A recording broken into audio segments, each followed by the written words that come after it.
I look like a fucking mess. Do not talk to me about it, alright? See this giant pimple? Ignore it. It's actually upset me so much. So I had an idea to talk about some films. As you know, a lot of my channel is either album reactions, music related, or films. I love films so much. Literally such a comfort thing for me. I have a letterboxd account, and if you don't know what letterboxd is, it's basically an app where you can log and review films, rate them from half a star to 5 stars, and it's such a fun app. I love the app so much. It's literally one of the best social media apps I have. I was thinking, 2023, it is a big year for films. We've had The Little Mermaid, we have Barbie, like there are hits after hits after hits coming out, and like I know they're gonna be hits, but they haven't even like come out yet. Barbie's premiering now. Little Mermaid's been out for a month. I have not seen yet. I know I'm upset about it as well. Why don't I talk about the films that I have seen that have come out this year and do sort of like a half year catch up review. I have been slacking a little bit, I will not lie. I mean, I watch films every single day, but a lot of the time they are rewatches. I have only seen 8 2023 films. So I started a list on Letterboxd. Please, if you don't have Letterboxd, download it. It is so much fun. I highly recommend. And follow me while you're there. So the movies that I have seen include Scream 6, the Super Mario Bros. Movie, Dungeons and Dragons, Murder Mystery 2, The Mother, Evil Dead Rise, Teen Wolf the Movie, and You People. Honestly, look, I am very easy to please when it comes to films. I love them so much. Without further ado, let's get into my Letterboxd half-year review. Okay, so first up we have You People.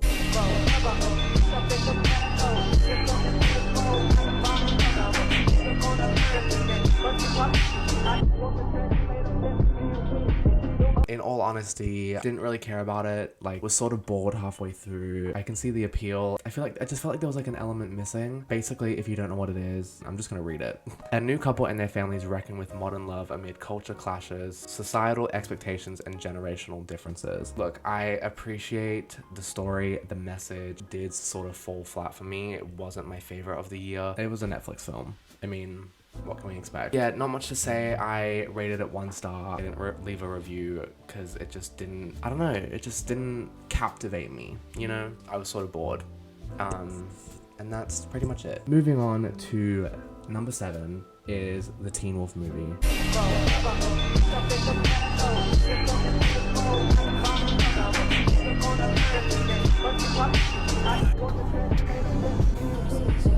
Look, this had so much potential. When I found out that they were making a Teen Wolf movie, part of me died inside. I dropped dead on the floor. I was so excited. I did do a little review on my channel. I will link it below. Go watch that if you haven't already.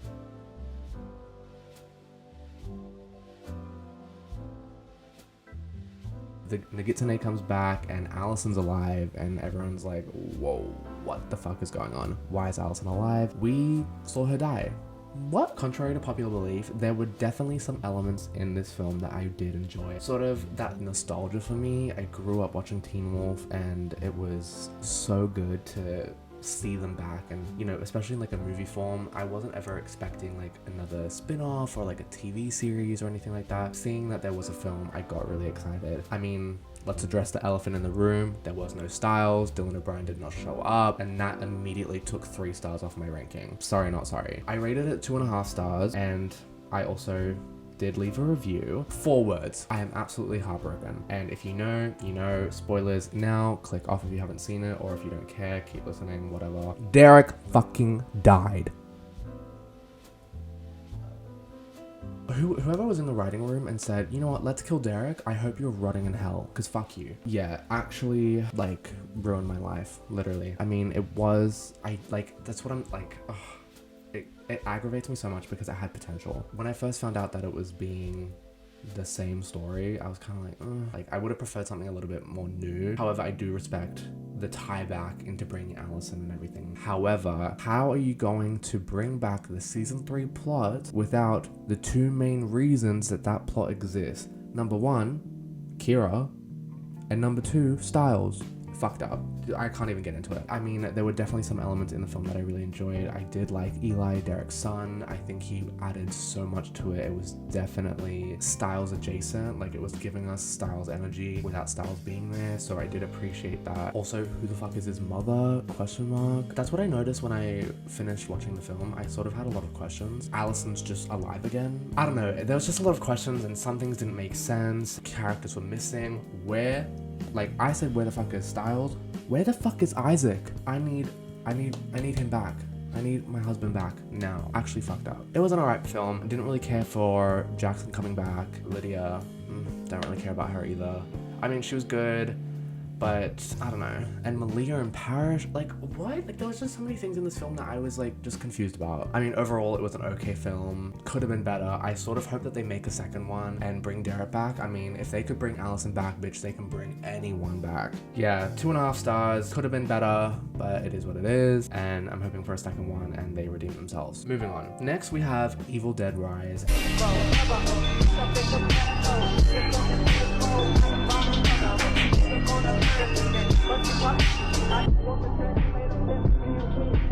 If you know me, you know I don't like horror movies. I am an absolute pussy when it comes to horror movies. I don't know if that stems from me just like having so much paranoia and everything. Horror movies have just never been my thing. I'm always scared that like if I watch like a horror movie that's something about like possessions and demons and ghosts, or not ghosts, but like that sort of like demonic side, like Insidious, The Nun, whatever, and like seeing clips and stuff would always scare me because I'm like, oh my god, what if that happens in real life? And then that's what scared me the most. That's why I didn't like horror movies. I know horror movies are fake and it's all CGI, special effects, acting and all that, but me being the overthinker, paranoid ass that I am, I was like, wait, what if that happens in real life? Anyway, so I watched this film with 2 of my friends.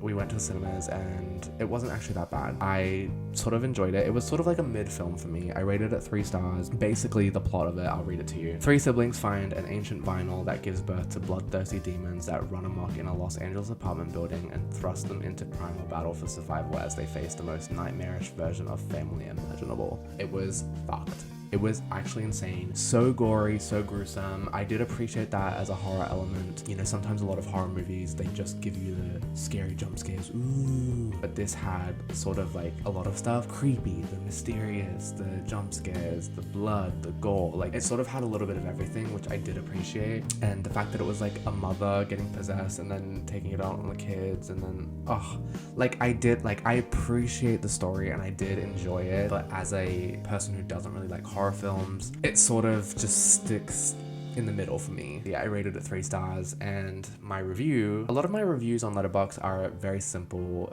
like a couple words, maybe like a one-liner funny joke. I said Stephanie Slay, and if you've seen the movie, then you know what that's about. It was a pretty fucked up movie in the sense of what the fuck is going on. Beth, so the mother's sister, the mother's name was Ellie, and then Ellie's sister Beth slayed. That scene where she was covered in blood with a chainsaw changed my life, actually. It was a good film. I did enjoy it. However, actually, before I finish talking about that, like, I didn't understand how they were gonna, like, defeat this. The whole movie, I'm like, there's no way that they're gonna live through this. Everyone died except for Beth and the little girl, I forgot her name, Cassie, whatever the fuck. Oh my god, wait, I just remembered now. So the beginning of the film was people at the lake house, and then it cuts to the main plot of these characters, Beth, Ellie, the kids, all that sort of stuff. And then at the end, it cuts to another person, which ends up being the people at the beginning. Just remembered that now.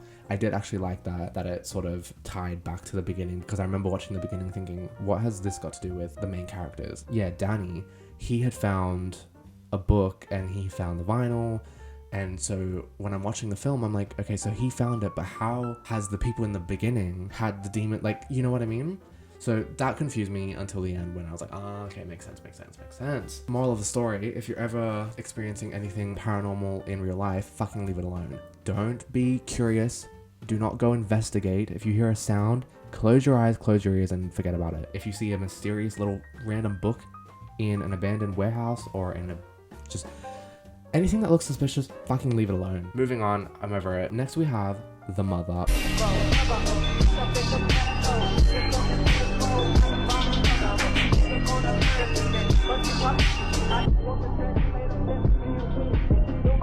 Jennifer Lopez. This film kind of slayed a little bit. A deadly female assassin comes out of hiding to protect the daughter that she gave up years before while on the run from dangerous men. I am a sucker for action, thriller, revenge, like these sort of assassin. Oh, I love these sort of films. So when I saw the trailer for this, I was like, that looks good. One of my favorite films is Enough with Jennifer Lopez. That film was good.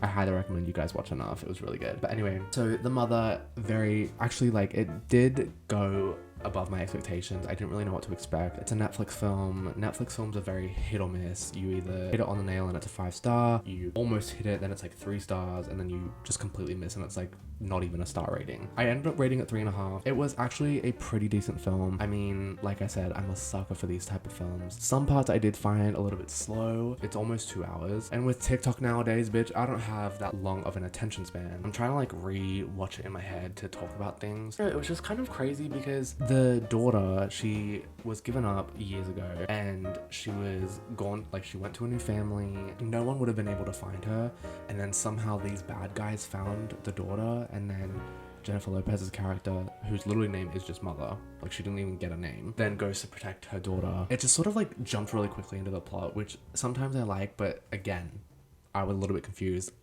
I need questions answered. Other than that, I mean, the daughter, she was kind of fucking annoying. I'm not gonna lie. When you sort of like try and put it into perspective, like that's your mother and she abandoned you. Well, not abandoned you, but you don't know the full story. I know the full story as a viewer, but the daughter doesn't. So it's sort of like a back and forth of like, like you just don't understand. It was pretty well done on the action side, the thriller side, all that sort of stuff. I'm sure there were a bunch of like metaphors and shit in the film that I didn't pick up on. Bitch, I'm not smart. Like, sorry. Yeah, I mean, actually, now that I think about it, they were in the snow in like a forest and in like a snow cabin to hide, obviously. And there was like a wolf and it was covered in blood. And then it was like, oh, it's just trying to protect its babies. And then it was sort of like a metaphor. Is that the right one? I don't know. Sort of like a symbolism to, you know, the actual story, the mother's protecting her daughter, that sort of thing. Yeah, 3.5 stars, might drop it down to 3. I don't know. Then moving on to Murder Mystery 2.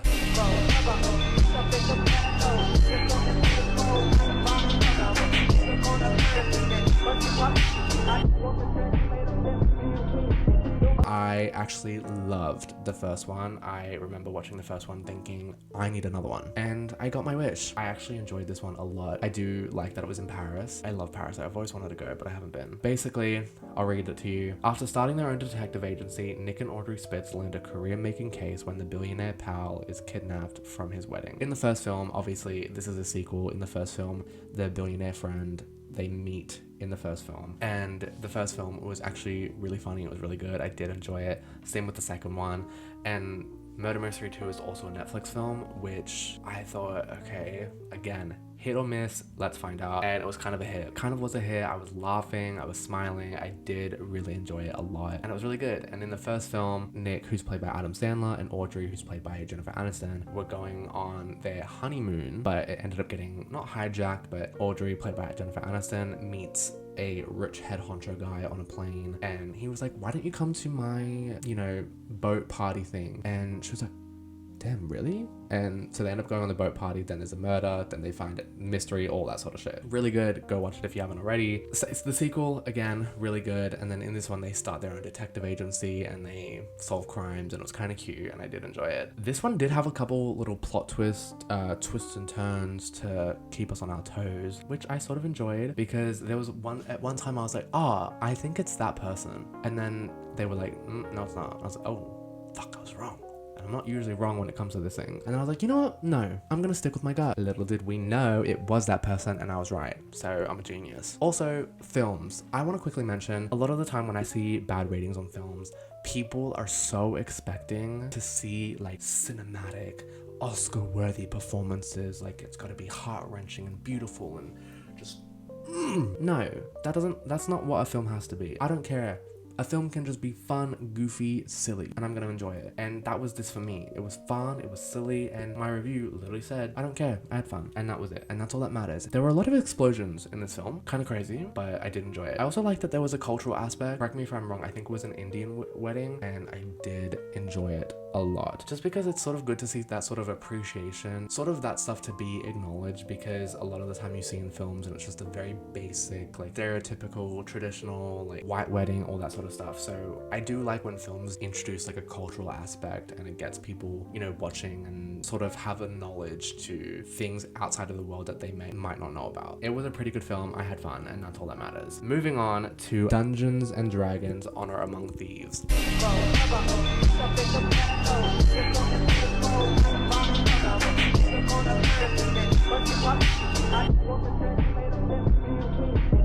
This one actually was kind of crazy good. Definitely, I never played the game. I did not know what to expect going into watching this film. Very thoroughly enjoyed this film. I rated it 5 stars, and it was crazy. I was smiling, I was laughing, I cried. Oh my god, there was just so much happening, and I loved it.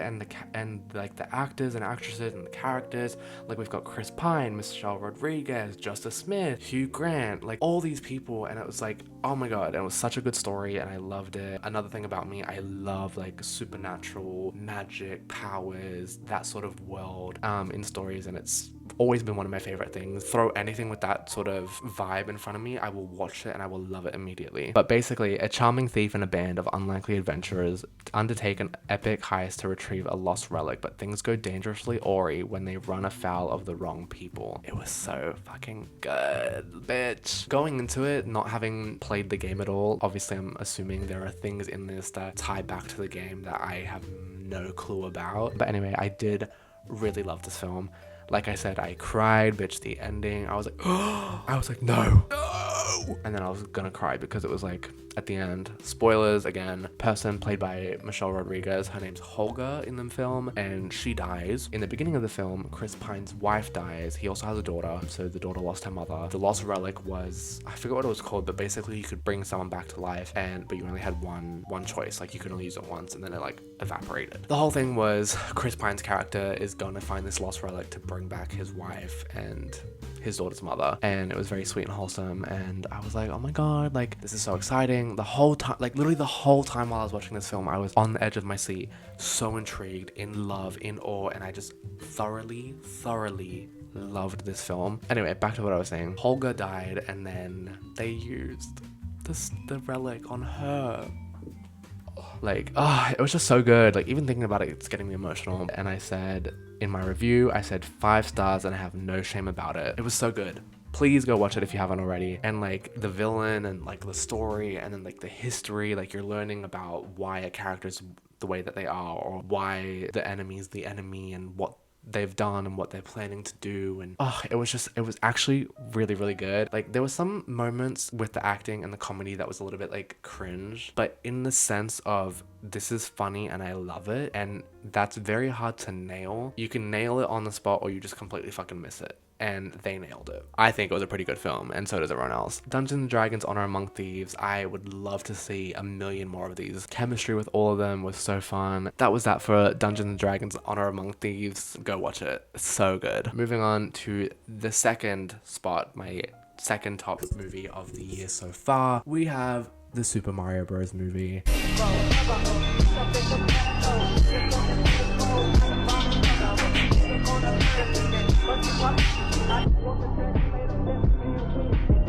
Wow, was this film insane. I loved Mario growing up. I had the DS game, I had it on the Wii, I would always be playing Mario, and it was such a fun game, and I would be up all night playing it. Like, I remember being young, playing my DS, and I'm like, oh my god, it's 4 in the morning, I have school, but I need to keep playing because I had to beat fucking Bowser. It just has so much nostalgia to me. The nostalgia is such a huge thing for me when it comes to films, and I really loved this one. I remember watching it in the theater, smiling from cheek to cheek, like my jaw and face was literally hurting because I was smiling that much. Bitch, it was so fun. Again, rated at 5 stars, but wow, was it so good. It started off with Mario and Luigi being plumbers in New York City. And I was like, whoa, okay, wait, where is this going? Because obviously in the games, they're in like the Mario world, like pipes and flowers and Goombas and, you know, all these other things, and Bowser and Peach and abilities. And so I was like, okay, this is different. I'm excited to see where this goes. And then then there's a big like pipe explosion in New York City. They go and try help, and they end up finding a random green pipe, and Luigi gets sucked into the green pipe, and then Mario turns around and is like, Luigi, where the fuck did you go? And then they both get sucked into the pipe. Then they are into the Mario world, seeing Mario train and, you know, beat the courses and then fight Donkey Kong, and then like sort of to just get like, guys, like I can't even talk about it. It was so good. I really enjoyed it. Basically, what the thing says: while working underground to fix a water main, Brooklyn plumbers and brothers Mario and Luigi are transported down a mysterious pipe and wander into a magical new world. But when the brothers are separated, Mario embarks on an epic quest to find Luigi. Luigi ends up being really close to Bowser, and then Bowser kidnaps him, holds him hostage, puts him in a little cage, and then it's all about Mario trying to find him, and then learning and training in the Mario world. He meets Toad, and then they go to the Peach's castle to go get Peach to get her help, and it was just so good. And I mean, Peach, Anya Taylor-Joy, I don't give a fuck. Best thing about the film. Best thing. So good. She slayed. Perfect. Literally perfect. I remember seeing her walk down the stairs. First time she's on the screen, I smiled so hard. Perfect. Loved it so much. Yeah, I did appreciate a lot of the little hidden details. I don't remember all of them, but I did appreciate it. Like, some of the music was from the original game and the original levels, and you had characters from different sort of Mario spin-off games. The little happy guy, it's like, we're all gonna die in the cage. If you know, you know. He was from the Galaxy version of the game, which I used to play on the Wii, so it was so fun to see that. It just really hit every single box, and that's why I got 5 stars. Perfect film for me. The voice actors, I mean, Chris Pratt, when I found out Chris Pratt was gonna be Mario, I was like, hold on a second, what's happening with that? Then it sort of made sense when you watch the film, and it was really good. And I mean, the voice actors, bitch, we have a lineup: Chris Pratt, Anya Taylor-Joy, Charlie Day, Jack Black, Keegan-Michael Key, Seth Rogen, Fred Armisen, like, the list, bitch. The list. Perfect. Jack Black as Bowser. I mean, peaches. Bitch, perfect. 10 out of 10. 5 stars. Like, crazy good. Crazy good. Yeah, I mean, there's not much more I can say other than I loved this film so much, and it was absolutely perfect, and I want another one. And I think they're gonna make another one because at the end they teased Yoshi. I'm so excited. I'm a Yoshi main. I'm a Yoshi and Toad main. And you always had to have 2 in case someone stole your fucking character. I was like, you took your Toad? You little bitch. Anyway, moving on to the number 1 film of the year for me, and that is Scream 6.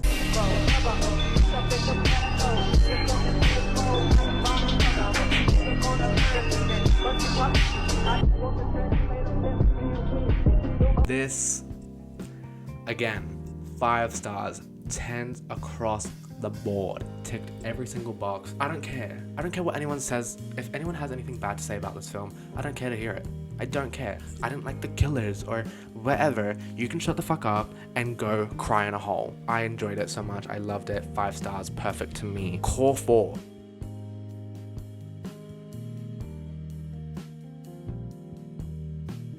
Perfect. I mean, I've seen this film, bitch, I don't even know how many times. I watched it in the theaters with 2 of my friends. Then I also watched it at home a million times. It's just so perfect to me, and I love it so much. I mean, Jenna Ortega and, I'm gonna butcher it, Melissa Barrera? I think that's how it's pronounced. I think there's a little bit of an accent to Melissa, but I don't know. I know Barrera, you try and roll your R's. The core 4. So you've got Melissa, Jenna, Jasmine, and Mason. Bitch, they have added so much to this film franchise in the last 2 films. Scream 5 and Scream 6, love them both equally. Actually, no, that's a lie. I like Scream 6 more. They have added such a different, unique sort of like oomph to it, you know, like in the beginning of the film franchise, you obviously had Sydney, you had Gale, you had Dewey, you had Tatum, you had like your core groups. There's just something about it. I don't know if it's because it's like a newer, like modern, like youthful, young group of people, don't know, but it just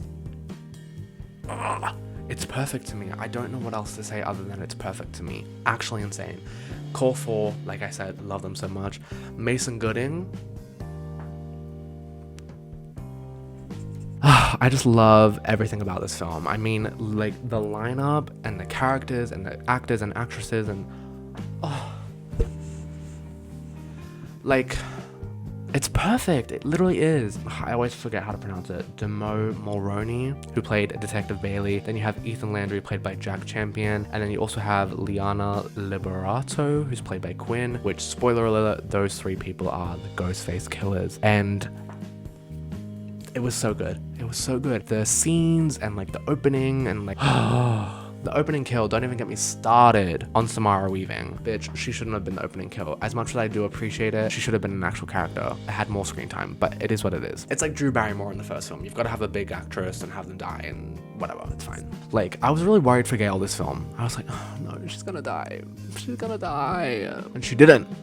A lot of people survived this one, except for the Ghostface and Annika. Annika, rest in peace. So sad, like actually so sad. You finally give Mindy a girlfriend and then you fucking kill her?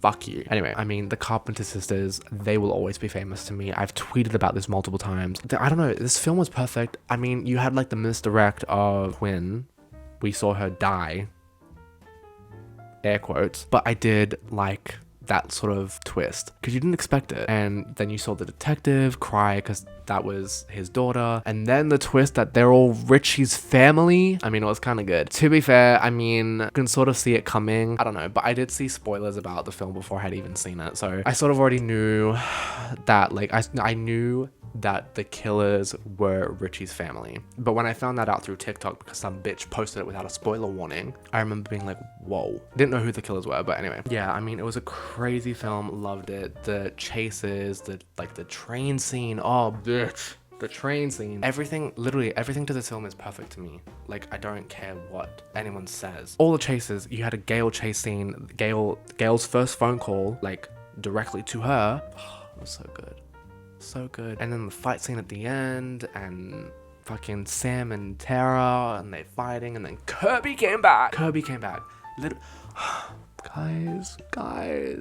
it was so perfect. I love it. I'm actually gonna watch this now. I'm gonna rewatch it, finish filming this. Yeah, I mean, it was just perfect.